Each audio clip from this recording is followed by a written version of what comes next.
When someone is sexually attracted to you, one of the first signs you'll notice comes through the eyes. The eyes don't hide, they reveal, they speak, they stay a second longer than they should. It's not just about looking, it's about how he looks at you. There's a certain heaviness in the gaze, a deeper focus, like he's not just seeing your face but memorizing every detail of it. It's a look that lingers, not out of politeness, but because he genuinely doesn't want to look away. Even when you're talking about something ordinary, his eyes seem to listen more than his ears do. There's a magnetic quality to that stare, one that holds space and silence and creates an intimacy that words can't touch. This type of eye contact isn't loud or aggressive. It's quiet, intentional, and deeply felt. You notice it when you're not even looking directly at him. It's the moment you glance up and find his eyes already on you, not in a way that feels uncomfortable, but in a way that feels grounding, like being seen without performing. It often feels like he's trying to understand something about you that goes beyond the surface, like he's searching for an emotion, a vulnerability, or a signal that you feel what he feels. And when your eyes meet, there's a pause. A breath between heartbeats, a conversation that happens without language, but leaves both of you feeling like something just passed between you. There's also the frequency of his gaze, how often it finds its way back to you, even in a crowded room. If he's drawn to you, his attention keeps circling back like gravity. You may be talking to someone else, but when you glance over, there he is, looking, noticing, checking in, and not just glancing and turning away. No, he holds that look until you feel it, until you're pulled into it. It's subtle, but unmistakable. A look that says more than interest. It says desire, appreciation, fascination, not just with how you look, but with how you move, how you speak, how you exist in the moment. Sometimes that gaze deepens when you laugh, when you smile, when you speak with passion, because what he's attracted to isn't just physical, it's also energetic. His eyes reflect the pull he feels when you're at your most vibrant, when you're being fully yourself. And in those moments, he watches you like your art, like he's witnessing something rare and beautiful and he knows it. It's not just a glance anymore, it's a connection, an unspoken pull between two people who are tuned into the same frequency. The kind of look that makes time feel like it's slowing down, like the world around you is blurred, and all that exists is the space between your eyes and his. Even if he tries to play it cool, his eyes will betray him. You'll catch that spark when you walk into the room, that flicker of heat when your hands accidentally touch, that glance that lingers too long before he forces himself to look away. And it's in those moments that the truth reveals itself, because desire has a way of leaking through the cracks, of showing up in the pauses, in the moments he thinks no one is watching. It's not about what he says, it's about what his eyes confess when words fall short. That quiet hunger, that curious intensity, that stillness when he's near you, it all begins with the eyes. You might also notice the way his pupils dilate, how his eyes widen ever so slightly when you're close. These are involuntary reactions, responses from the body that we can't control when we're near someone who stirs something in us. It's science, but it feels like magic. It's that flutter in your chest when you catch him watching you, not with judgment or expectation, but with longing. A desire wrapped in stillness, a stare that doesn't demand but invites.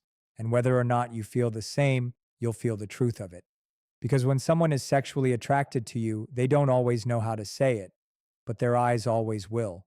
When someone feels a deep physical pull toward you, it often shows in their need to find reasons, however small, to close the distance between you. He may not even be conscious of how often it happens, but the moments of subtle touch begin to add up. A hand on your shoulder when he laughs, a brush against your arm as he passes by, fingers that graze yours when he hands you something, all seemingly innocent, all carrying an unspoken message. These touches don't demand anything. They simply occur in passing, but their repetition begins to create a rhythm between you, a soft echo of interest that you start to feel even when he's not near. It's not about pressure, it's about presence, the kind that lingers on the skin long after the moment has passed. The power of touch doesn't need grand gestures. Often it hides in the most ordinary actions. He might sit close enough that your knees almost touch, or his leg might gently press against yours beneath the table without ever drawing attention to it. These touches are never forceful, never meant to overwhelm. They're delicate, intentional, like a soft knock at the door of connection, waiting to see if you'll open it. And even when they seem accidental, there's something deliberate in the timing, in the choice of proximity, in how his hand seems to find yours when you're both reaching for the same thing. It becomes a dance of closeness, one he doesn't choreograph but instinctively follows, guided by the pull he feels whenever you're near.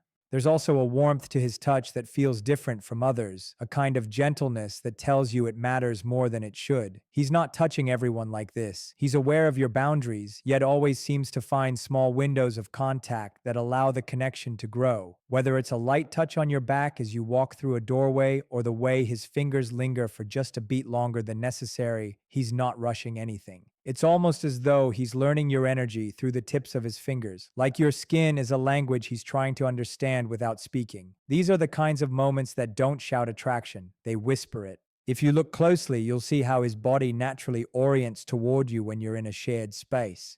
He may lean in when he talks, unconsciously erasing the distance between you. His arm might rest behind you on a couch, not touching but inviting, leaving a space for you to close if you want to. There's a tenderness in these gestures, not of possession, but of presence. They aren't about control, they're about comfort. A way of saying, I'm here, I feel something, even if I can't say it out loud. And when someone feels this kind of desire, their hands begin to speak a language their mouth is too shy to translate. He may also become more responsive to your touch, even if it's light or brief. If you touch his arm during a laugh or your hand brushes against his in conversation, you'll notice how he leans into it rather than away. He absorbs it, welcomes it, lets it sit with him. It may seem small, but that openness to contact says more than words. It shows he's not just aware of the touch, he's affected by it. It stays with him, just as yours stays with you.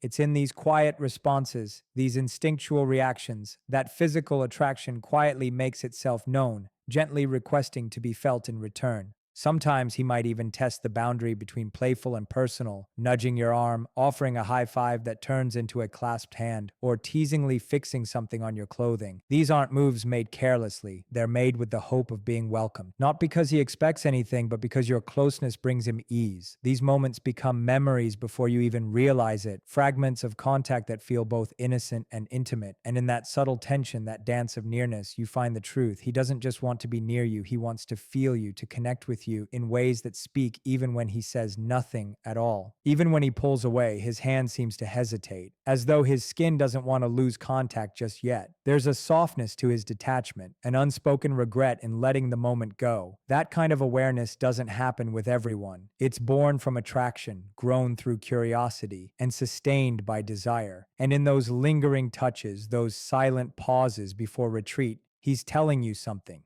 Not with his words, not even with his gaze, but with his presence, the kind of presence that reaches out in small, steady ways, hoping you'll reach back. There are subtle ways the body speaks before the voice ever says a word, and when someone feels a deep sexual attraction to you, their physicality begins to change in your presence. It's rarely deliberate, yet unmistakably real. One of the most telling signs is the way he adjusts his posture the moment you walk into the room. His back straightens, his shoulders pull back, and he holds his frame with more strength and awareness. Not because he's trying to impress you consciously, but because your presence activates something within him. His body becomes alert, aligned, and expressive all at once, as though standing taller might somehow bring him closer to you without taking a single step forward. It goes beyond posture. Watch the way he leans in when you speak, not just to hear your words more clearly, but because he wants to feel the energy of your voice up close. He's drawn to you like a compass to its north, pulled by something deeper than logic. You'll notice that even in group settings, his body subtly turns toward you. His knees point in your direction. His chest faces you, even when his eyes are elsewhere. And his feet, those often overlooked clues, anchor themselves toward you like silent signals of where his attention truly lies. This is how the body reveals attraction, not through loud movements, but through quiet orientation, the kind that places you at the center of his focus without needing to speak it aloud.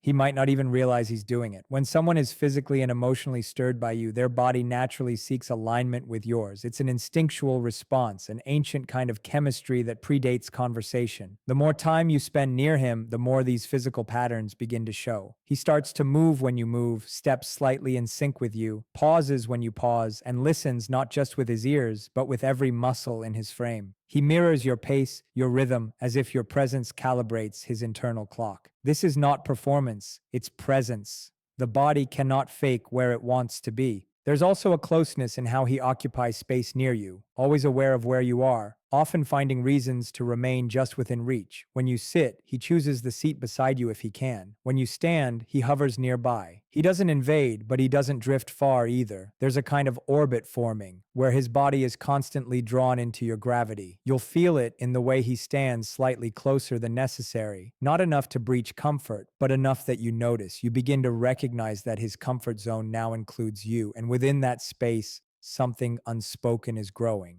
His body language also shifts with mood and moment. When you share something vulnerable, he leans in with softness, his head tilting slightly, hands relaxing, arms uncrossing. When you laugh, his body opens, shoulders relaxed, hands moving with more animation. When the conversation turns flirtatious or intimate, he may slow down, draw closer, drop his voice lower. The transformation is subtle but significant. He is responding to you with his entire being, tuned into your expressions, your energy, your presence. It's a form of listening that transcends hearing. It's physical, intuitive, deeply present. Then there's the stillness. In moments where he's fully engaged, his body stops fidgeting. No phone checking, no shifting weight from foot to foot, no looking around. He becomes completely still, like the only place that matters is where you are. That kind of attention is rare. It's not just about interest, it's about magnetism, the kind that doesn't need words to be understood. It's an anchoring presence, a desire so quietly strong that it grounds him in the moment.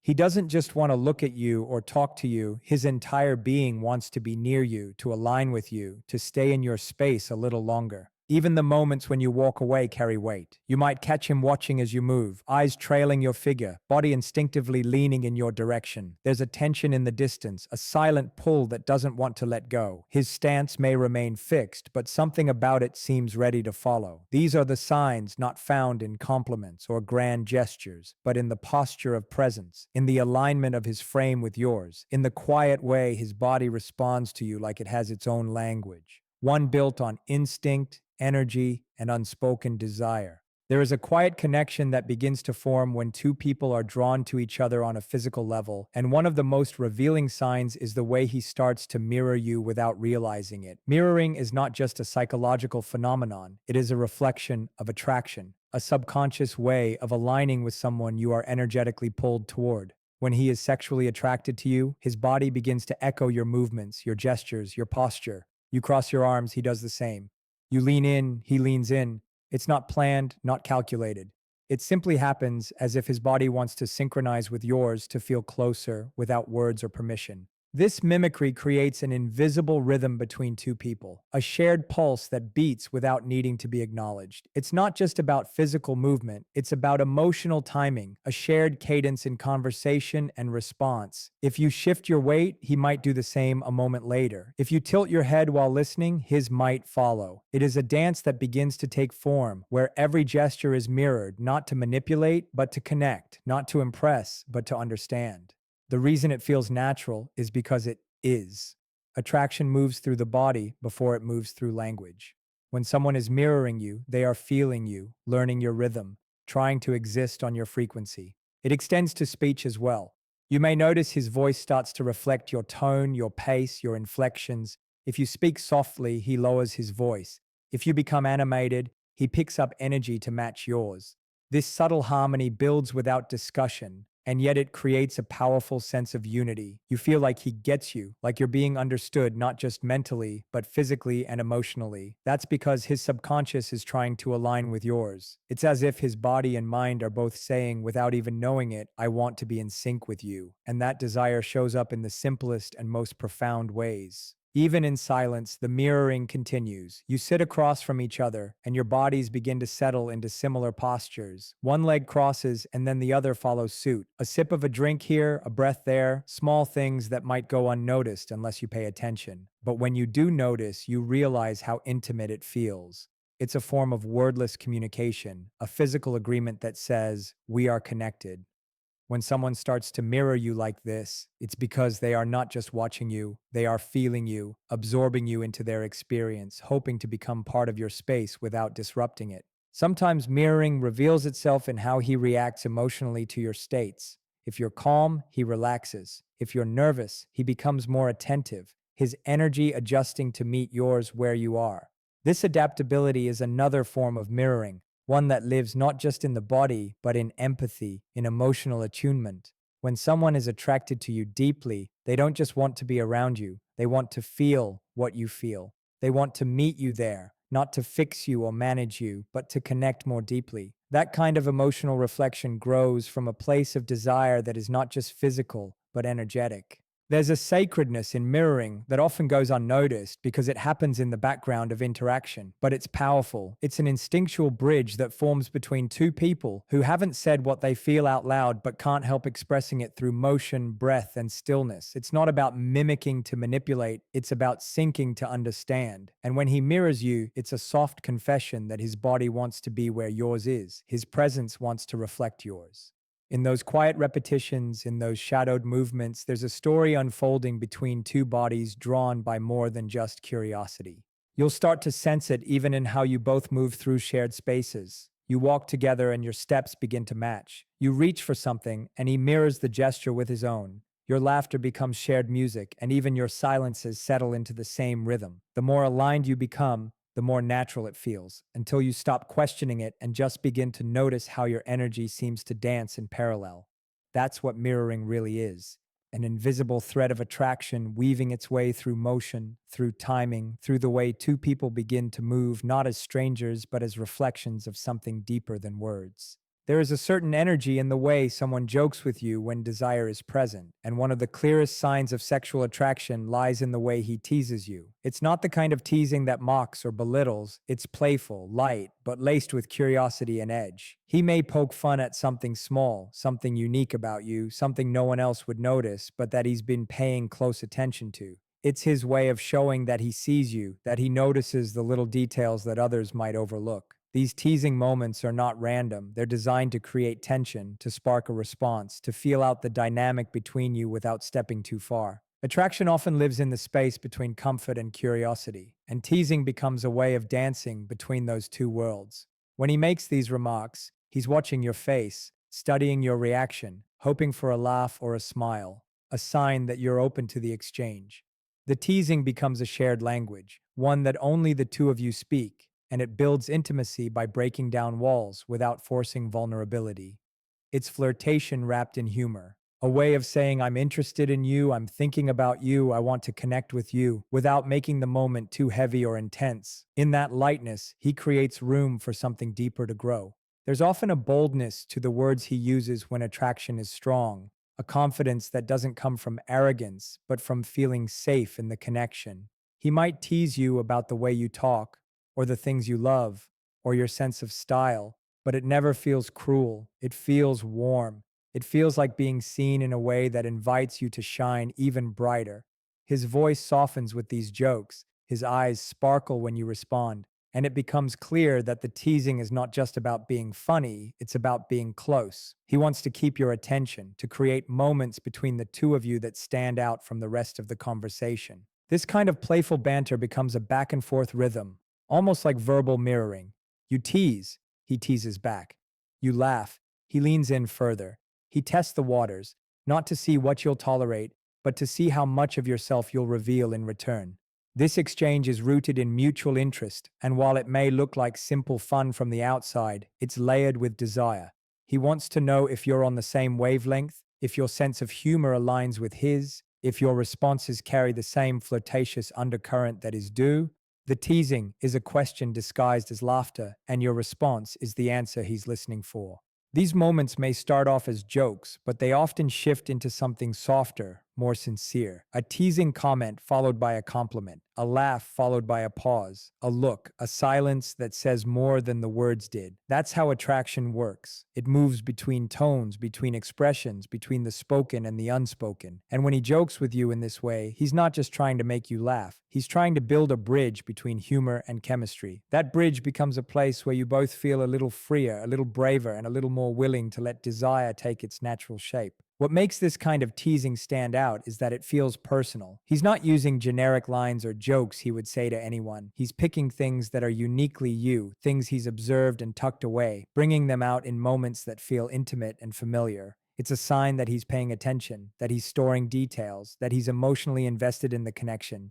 These jokes aren't just random, they're tailored, and that makes them feel special. It tells you that he wants to understand who you are, not just physically, but energetically, emotionally, mentally. Teasing becomes the tool he uses to reach you without overwhelming you. And what often follows this teasing is a moment of vulnerability, even if it's brief. A pause in his voice, a shift in his gaze, a softening in the way he sits or stands around you. These are the spaces between the jokes where the truth hides. He's not just being funny, he's being real. He wants to touch something in you that goes beyond the surface. And while the laughter keeps things light, the undercurrent is strong. His desire isn't just to entertain, it's to connect, to stir something in you, to see if that spark he feels might be reflected back in your eyes. And so he teases, not because he wants control, but because he wants closeness. And in that dance between laughter and longing, the attraction quietly reveals itself.